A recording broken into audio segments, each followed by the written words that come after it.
Today, I achieved another milestone on my journey to financial freedom, and that is by reaching a 1 million peso portfolio.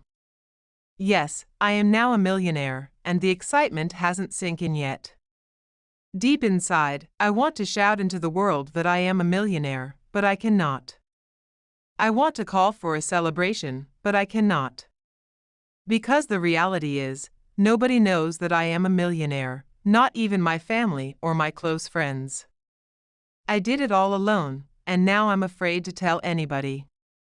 But one night, as I lay in bed thinking about it, it came to my senses that, what if I can inspire even one Filipino overseas worker to become a millionaire also, by sharing my story?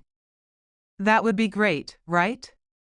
Considering that we heard a lot of stories about overseas Filipino workers who were going home for good when their contract expires, with no savings and investment at all.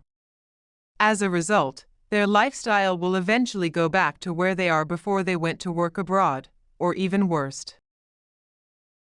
Before I tell you my success story, I would like to show you a quick glimpse of my portfolio for your reference. As of November 11, 2024, my portfolio is worth 1.12 million pesos. 50% of which is invested in the stock market, 40% is in savings account, and the remaining 10% is in a 5-year time deposit.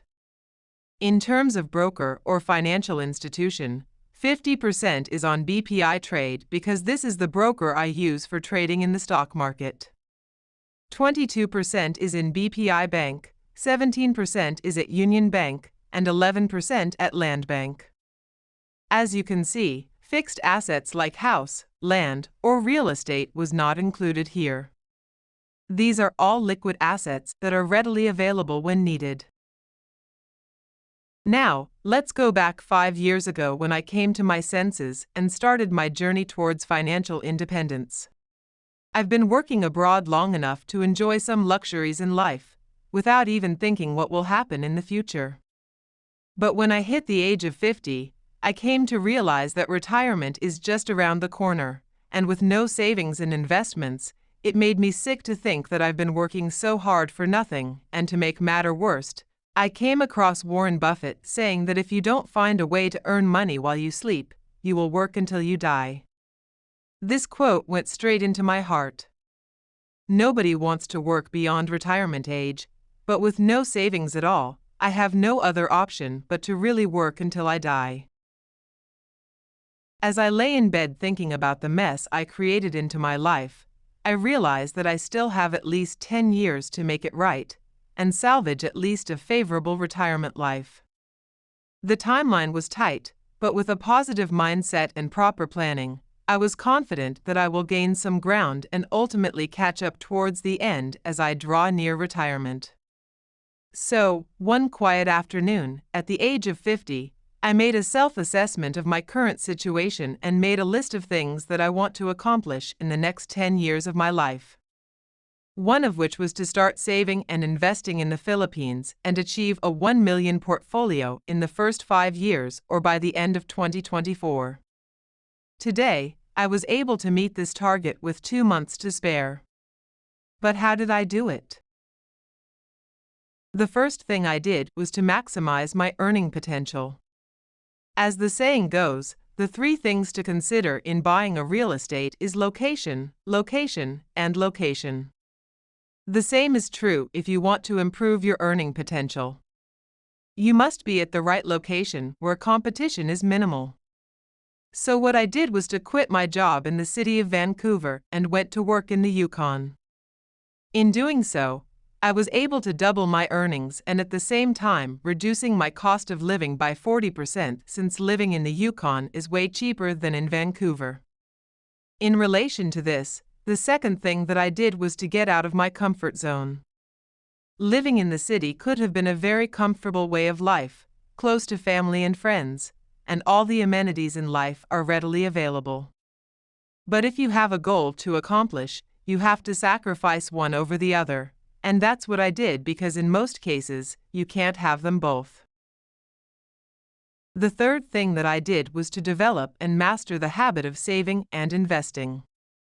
You know, it's easy to say, I want to save 20,000 pesos every payday, and it was good in the first few months, but as the excitement diminished, I came to realize that my saving strategy has become a burden, and with a heavy heart, I was forcing myself to save just for the sake of meeting the target.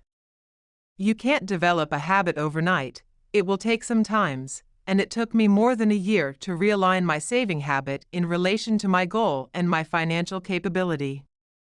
On the investing side, I educated myself on the basics before I started investing in the stock market. It was a rough start because, just like any other business, sometimes we have to learn it the hard way, but after that, it was a smooth sailing all the way.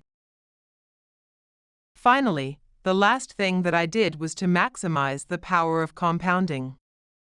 It is a strategy that leverages the exponential growth of my savings and investments over time. Maximizing the power of compounding comes down to starting early, but since I started saving and investing late in life, I just focused on the other aspects like investing regularly. This is also known as dollar cost averaging, wherein you buy more share when the prices are low and fewer shares when the prices are high. Another aspect of compounding that I do is reinvesting all my earnings. Compounding happens when you reinvest the earnings you make from your investments like interest, dividends, and capital gains. For example, reinvesting dividends back into the stock allows you to buy more shares, which then produce additional dividends, creating a cycle of growth. There you have it, folks. For some, having a 1 million portfolio is no big deal, but for many of us, becoming a millionaire looks like an impossible dream. Well, look at me, my friend.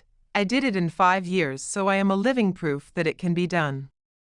If you are an overseas Filipino worker like me, then we have an advantage because of the currency exchange. I understand that our main focus is to meet the financial needs of our family back home, but let us not forget to set aside some funds for our retirement because money plays an important role in determining the course of our life after retirement. Thank you for watching, and please subscribe so that you will be notified on my next video. God bless.